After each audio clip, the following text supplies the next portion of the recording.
2 weeks ago I asked you to show me your guitar playing, and I got a few entries that I will be checking out in this video today. And I've also made a new backing track, so if anybody else was watching or you just want to do another one that I can check out, there's a new backing track in the description. And the backing track goes like this, but I will just try to play it to it myself, and let's see how it goes.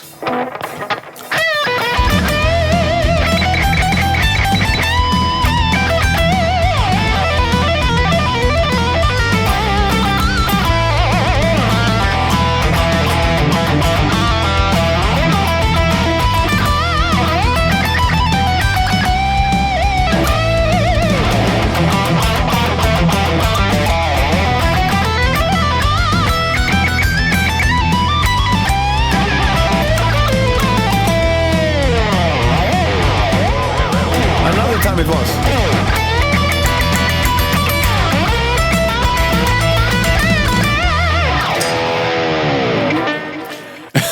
I stopped playing after three repeats because I thought it was ended there, but this was my only attempt, and that's how it goes.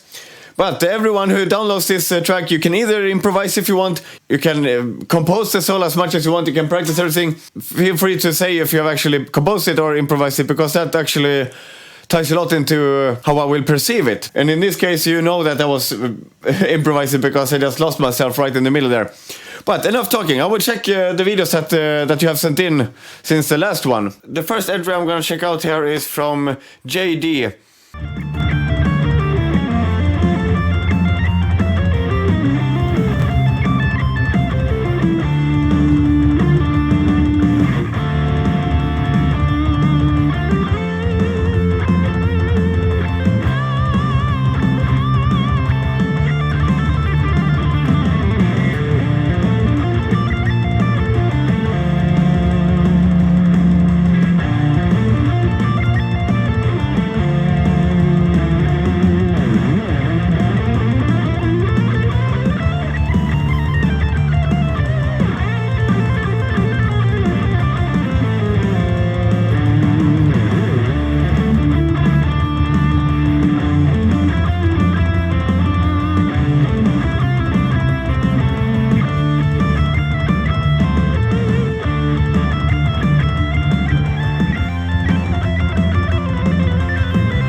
There are some good things here, but let's go through the first offender here, just to get that out of the way. And that is when the solo begins.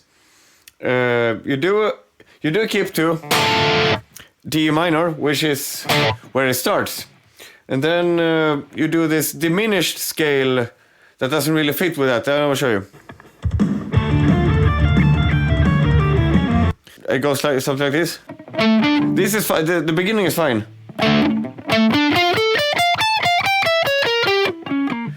That diminished scale that comes there doesn't really fit with this. The first part, yes, and then after that, do you notice there? You do once again. You do a D minor. You begin with a D minor, but then the chord changes to F major. So what you should be doing there is keep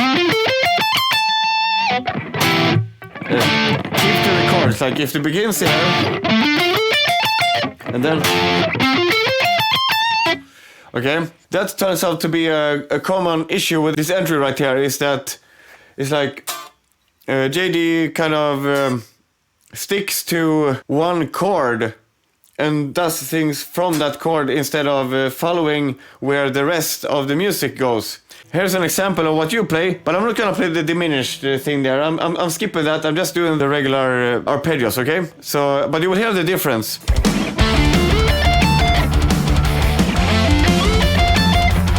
Okay, so what I will say here, because the chord changes up here. So what you should be doing is this.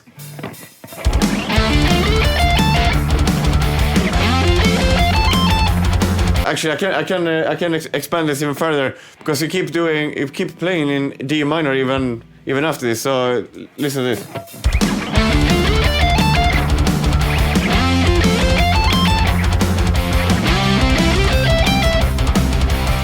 So you see these different chords here. You should also like adjust your arpeggios to the chords so it actually sound together with the music. Otherwise it sounds like you're playing by yourself and not actually with the rest.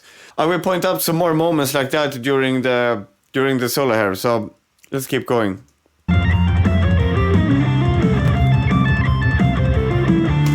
That's fine though. When I go. That's a nice ending right there.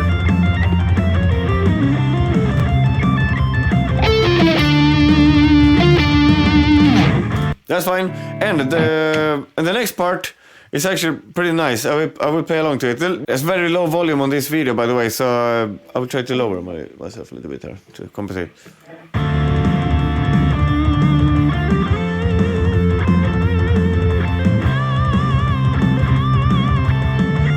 Okay, so that's halfway there. It kind of begins where it actually follows the chords, and then it does something that is not really... that goes up to the D minor root note again.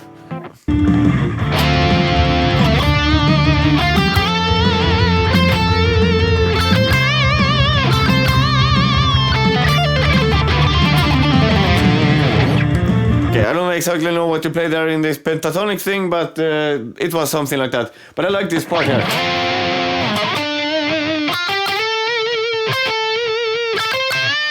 What I would do instead there is this part that I actually do like, but I will show you one thing that will make it more cohesive with the chords. So this is how you play it.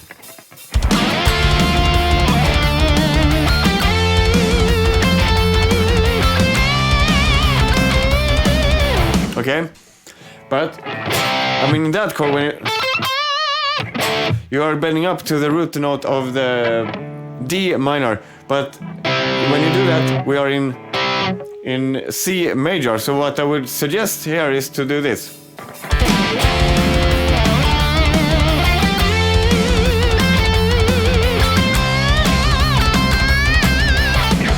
Do you notice the difference here instead of when it's this chord? You land on the root note of that chord. Tension and release. So that's one thing.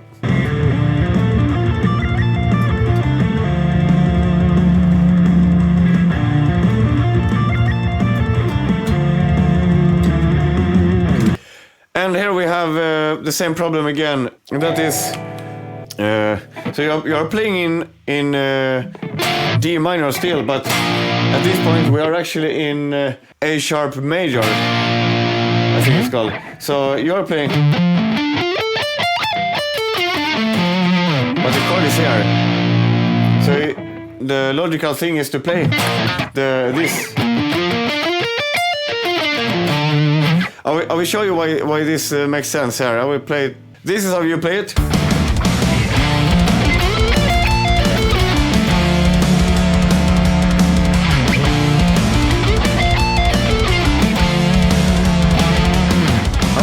Out of a compositional standpoint, this, and then to do that little variation there, I like that. But listen to this now.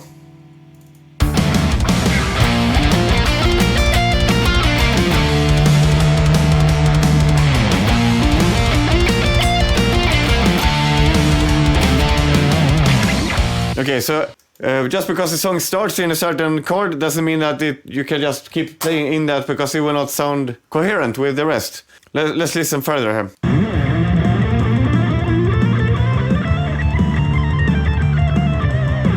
Okay, I'm not going to go into this run here because I don't hear anything like inherently wrong with that. However, when we get up, there's some note here.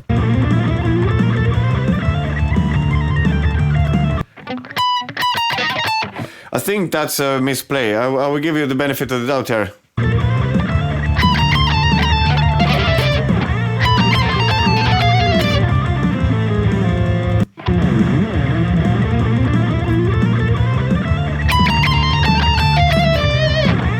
That's probably not exactly how you played it, but this note should probably not be there. I assume that you mean this one, so it will sound like something like this.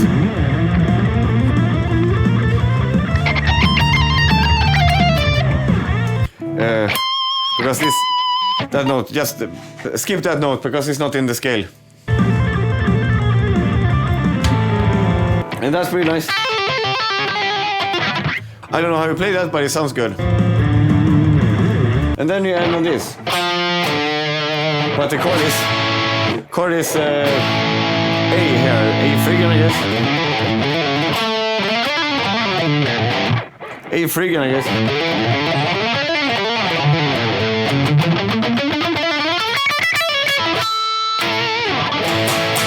Or A major, I don't know, but it's an A at least, but you end on this.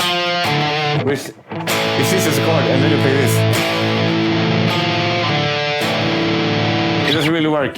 So what you can have done there instead is end on. Because that will be... Yeah, that would be the 5th and the 4th. 5th and the 3rd. Anyway.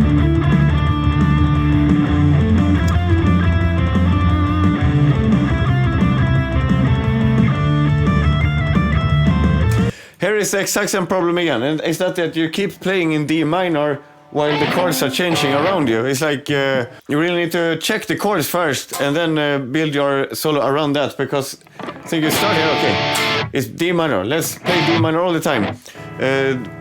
What you're playing here, that works. In the first chord that actually works because we are in D minor, but then the chord changes here. So when you... So let's see here, I will show you.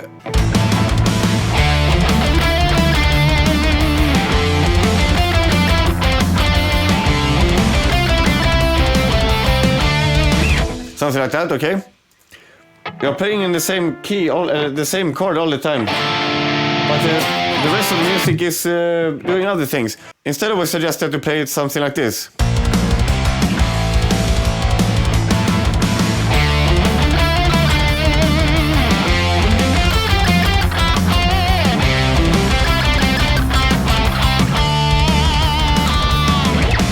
Okay, as you can notice, now the notes works with the chords and everything is a unit and not one solo guitar doing its own thing while the rest of the band is doing its own thing.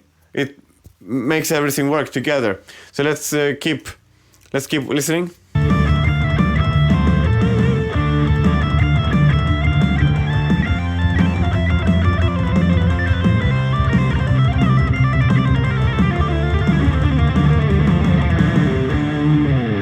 That ending run is actually pretty good, so I don't have much to say about that. But and you end nicely there on the home chord, so which helps to close the whole thing. But yeah, the last part is pretty nice. So thanks for the submission, and I'll go to the next entry now. Okay, so now we're at the second entry here, and as I said, I've been checking all this beforehand, and this one is a bit all over the place. It's a bit messy. But I will try to keep it positive. So first we'll listen to this and then we will check. I will talk about the positive points of this, okay?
Okay, so as I said, it's the beginning is let's not say too much about it, but I will skip that. Okay, so I will talk about this one because this is... That is actually a good idea right there. That actually fits with the chords and everything. In a way that I will describe another note later that does not work. Because you have a tension here that releases. In another one, you will end on a tension. But one thing that Gabedom does that JD did not is that he actually keeps some attention to what chords are being played.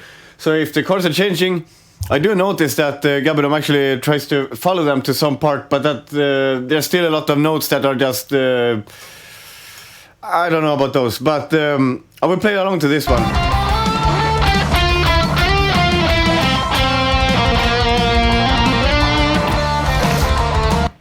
That is actually pretty nice, because it ends on...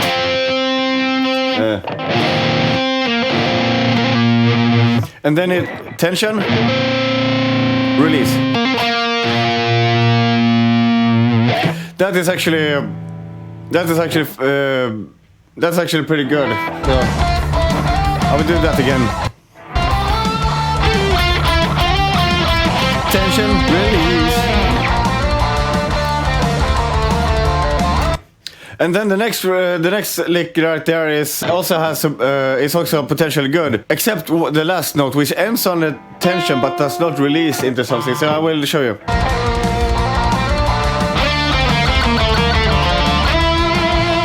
Yeah, no, this note here, which is like...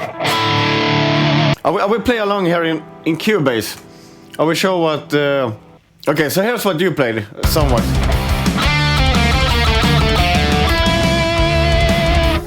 You see how that note, the last note there, doesn't really fit. So what you could have done, either... These are two options.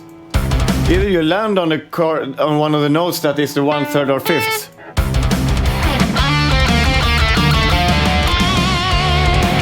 You hear how that actually fits because it's in the D minor.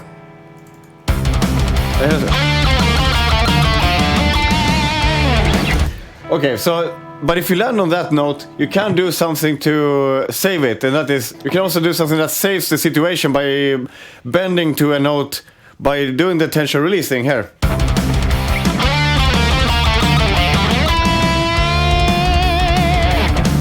That's one way to get tension release. Okay, so let's continue watching here.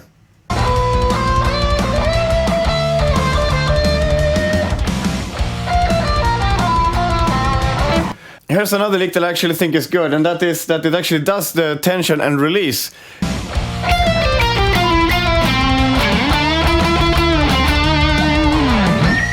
That works really well, and then we have the next part which does something that I wish that the first one, the JD, did.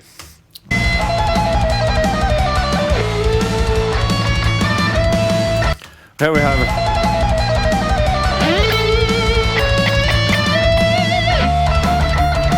Okay, because you acknowledge this chord.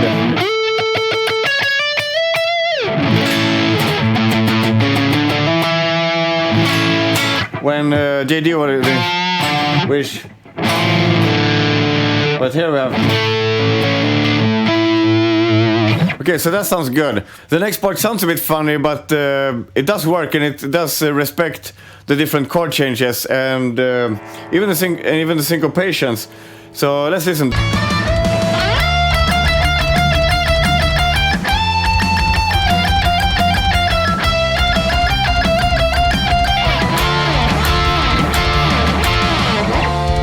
So that's actually a pretty good sequence of things that works as well. One thing that proves that it actually works well is that I can try to play a harmony on top of it.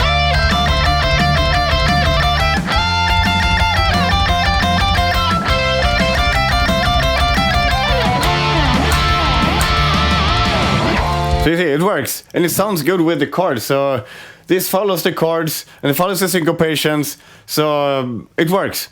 And then the next, after this, what comes out?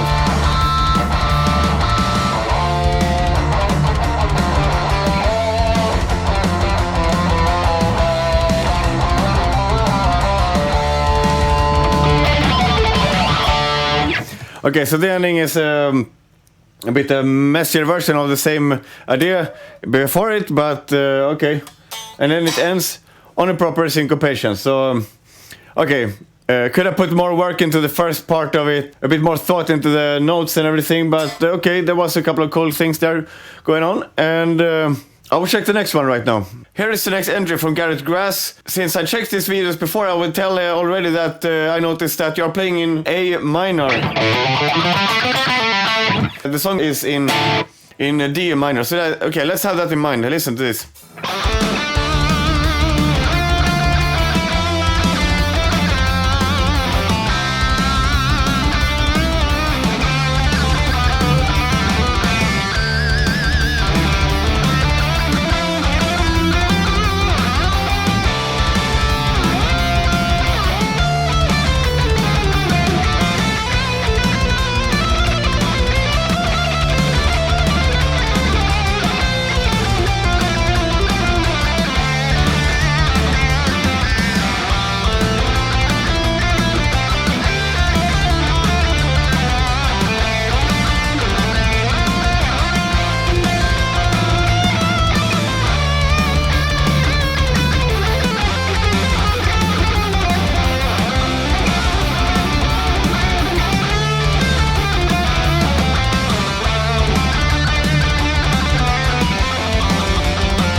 So the issue here is that you're playing in A minor. And the song goes in D minor, but also, of course, the chord changes and everything. Just like I talked about with JD's entry here, that is important to keep track of which chords are playing, and of course which key and everything. But so let's go through this a little bit more analytical here, because there is one part that I think is really cool, at least. So let's go from beginning. So the beginning works. Let's listen further here, because I will point out the first note where I notice, okay, I don't think it's playing in the right key, and that is when you land there on that chord. Hey, if it was jazz,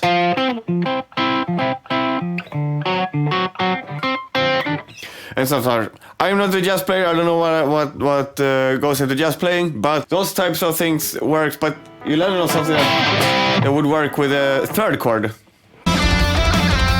That is inverted 5 from. That's the inverted 5 from there. So it works to land on that. Then comes the next part. And that's also nice. That's also nice. That works when you go to that part there.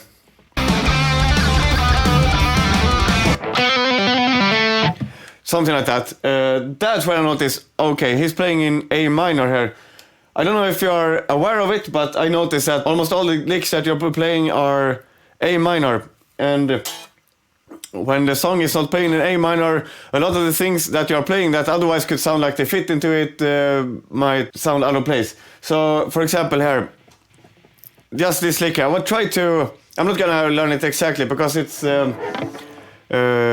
We don't have time for that, but I'm gonna play something different. Then I'm gonna move up one string, because think about it. If the song is, if you're playing in A minor, but the song is in D minor, you can just move up your licks one string, and you will basically have the right key.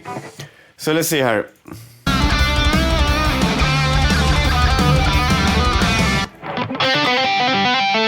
So what you're playing there is something like this.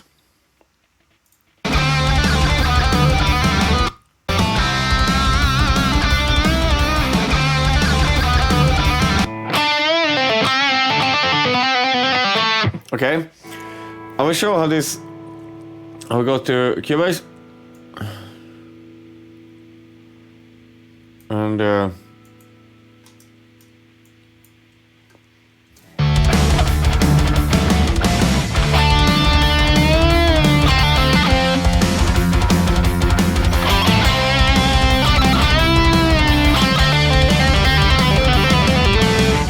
okay. Out of respect, that is not exactly where we're playing, but it's something similar to it. So if I move that up to the next strings, I can keep the first string there.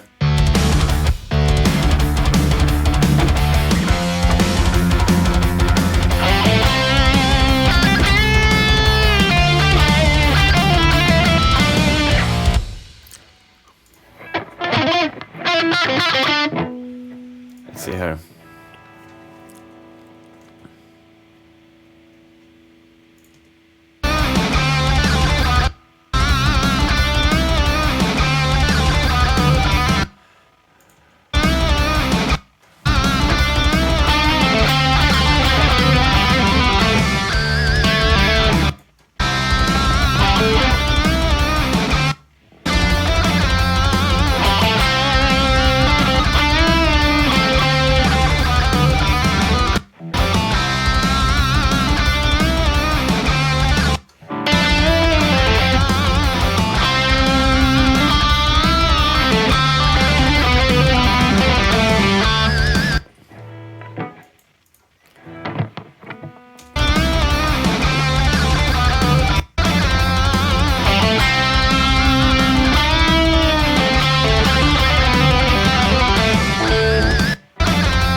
Okay, so I'm gonna try to play I'm gonna play something that is as similar as possible to yours.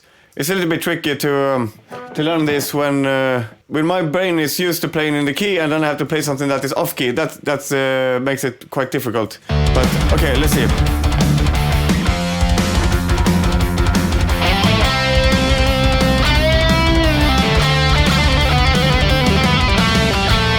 Okay, so that was yours. And then if you move this up one string, but you play pretty much the same thing.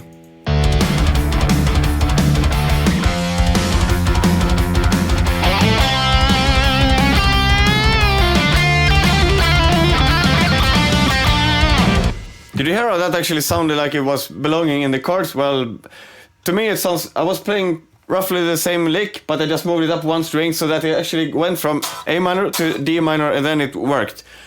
But that is only the key. Then of course there's other chord changes and things to think about, but that's just one of the examples how to make it sound uniform with the rest of the music. Let's continue listening.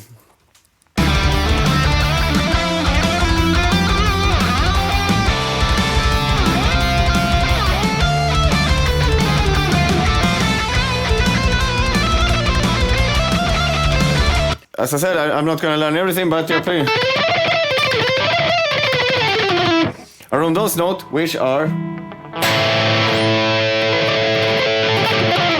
they are A minor notes, so you're still playing in A minor there.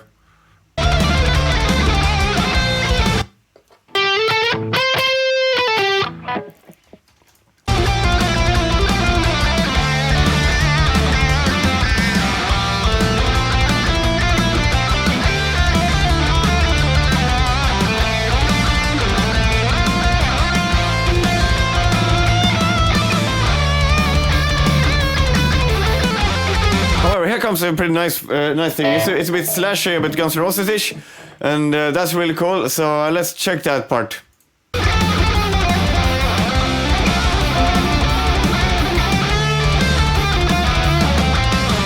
Some of that's kind of the right key actually, but the right chord. But let's check that part.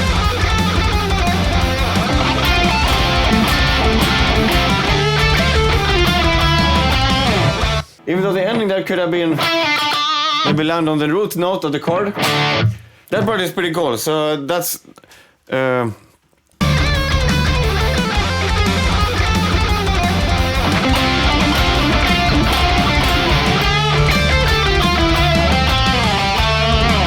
you land on what I think, because you're playing in A minor, I guess you're landing on the root note in A minor, but so that's like the fifth on the D minor.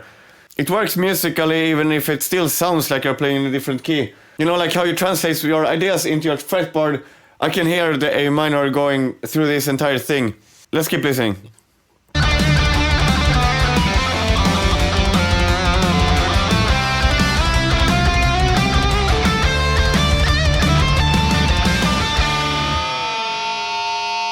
It's a bit unfortunate.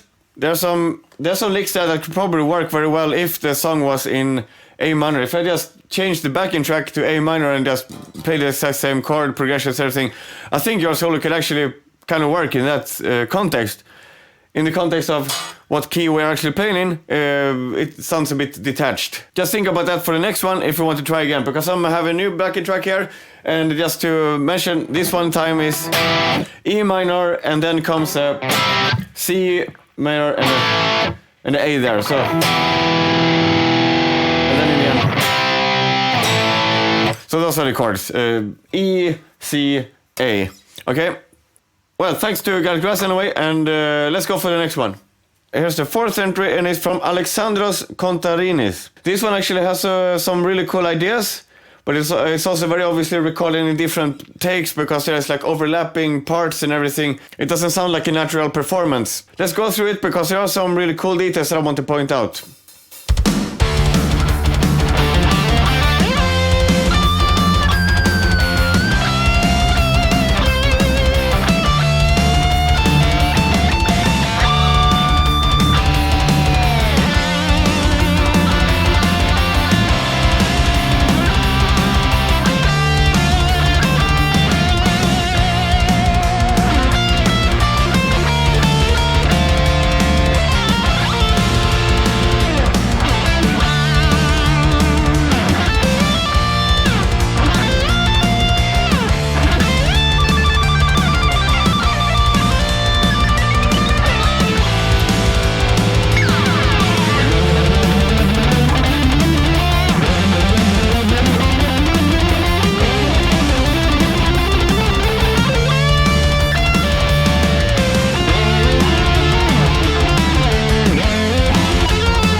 Somehow I can hear a little bit of influence from Adrian Smith's Somewhere in Time, because there are some of these stuff like that, a bit like his solo in called Somewhere in Time. What I will say is that the different ideas here feels like they are not connected in a way, but that's also because it's very obvious that it's recorded in different takes, and each segment feels a little bit detached from the next, and sometimes they're overlapping each other, which doesn't have to necessarily be something bad by itself. In this case, it feels like there's a lot of moments of contemplating, thinking, not knowing what to do. But there are also cool things, and I want to go through the parts that I think are pretty cool here. So.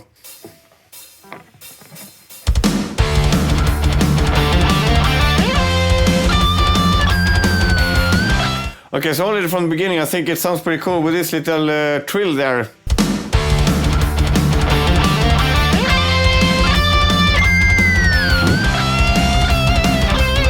And that's pretty decent too. Look at this.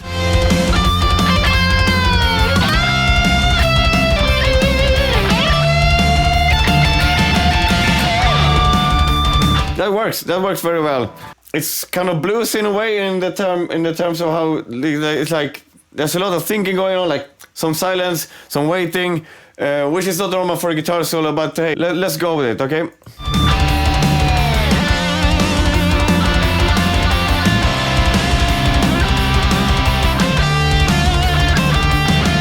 And there's another little phrase that I like there. It goes like this.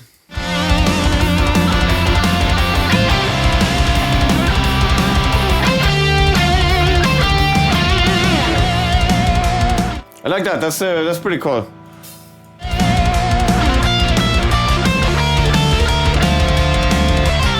This line right here is pretty cool too.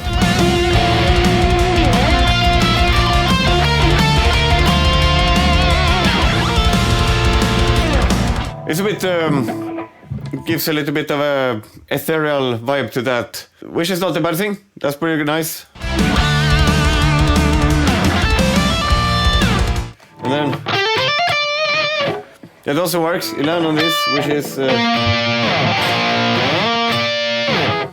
is a third on that chord. And this is a...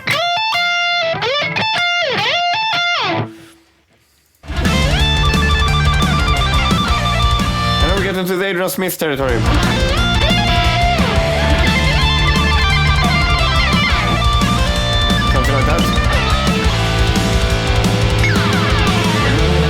And then while that was going on, I could have another take coming on at the same time, so that's a little bit distracting, but okay.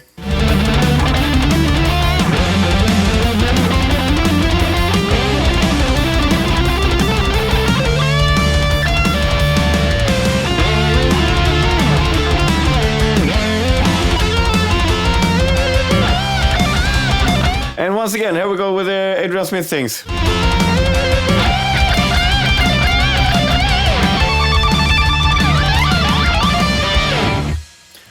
So that's a good ending right there. I don't have so much to say about this. The composition is a little bit all over the place, but there are ideas right here that works with the cards and everything. And I can hear that there's some very creative takes on how to do things like something like that. I mean, it's very flashy in some way, but it doesn't have to be that complicated, but in this case it kind of works. So thanks for the submission, and now we go to the last one right now. And for the fifth and last submission we have Vladimir Garčević from Serbia, and I know him already. He plays in the band Claymorian, and unfortunately he's facing a lot of issues right now in his home country, and I'm not gonna go deeper into what that is all about. I don't understand it fully anyway. He also had a very important surgery to do, so he had not played for 2 months before doing this video. So all the best for him in his recovery. I have to say this is the best submission this time. There's a lot of things I want to point out that are very nice little details right here. So first we can just listen to it and absorb what he has been cooking together for us, okay?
Alright, there we have it. Thanks a lot for that. It was a pretty nice solo, and now we will go through the highlights of this. And that is, let's go from the beginning.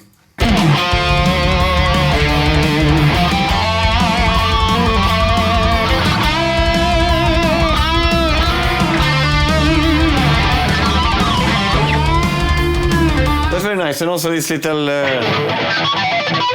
Van Halen thing there is pretty cool. And then we go to the next part.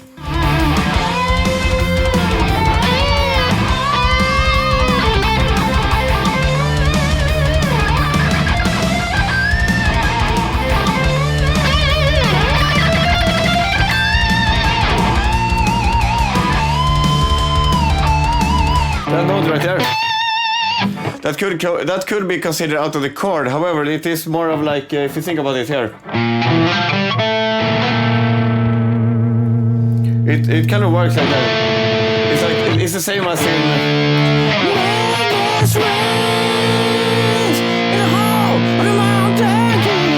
You know, it's like it's kind of jazzy. And in this case it works because it lands, because you can hear the intention with it.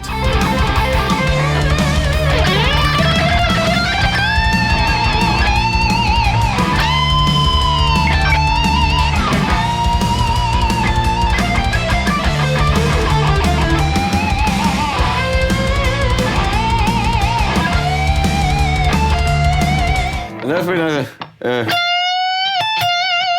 That's also a pretty nice detail right there. And then we have this part that I like. I have not learned it note for note, but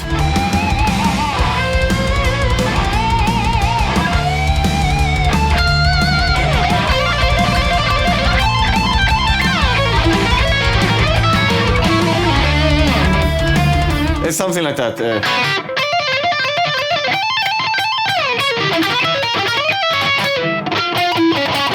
last part I didn't understand, but sounds good though. And then we have a little melodic part here that I want to participate in. So I'm gonna do the harmonies on this. Hello, it's Cedric from the future here, and I realized if I'm gonna correct others about musical theory, I need to correct myself. And when I was gonna do the harmonies on Vladimir's entry, I played some wrong notes. So I'm redoing my harmony here, and I will show exactly what I did wrong and what I corrected it with, okay? So here is the correct version. First I will show the wrong version.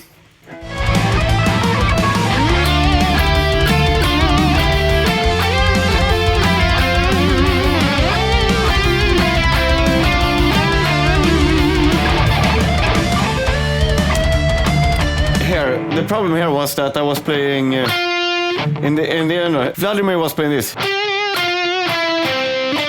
Okay. And I was playing. That doesn't work. You need to be. Okay.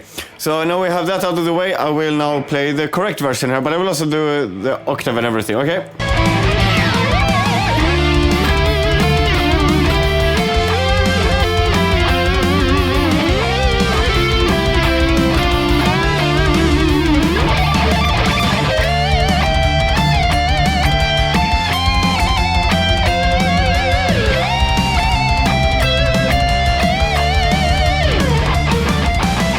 So that's the correct version. So back to the video. Thanks a lot for this submission. It was very nice and very fun to do the harmonies on top of it. And I will put that as a little intro to this. So, but I know Brad already. He's a very proficient guitar player and he knows what he's doing. So that wasn't really a mystery what I was going to get here. I knew there was going to be something very nice. And I mean, I didn't ask him to do anything. I never asked anybody like personally to send anything. But it's nice to see that some people that I already know might submit, and I hope that will keep happening. Or I will just alienate everyone around me. Let's see about that. Thanks for watching. Bye.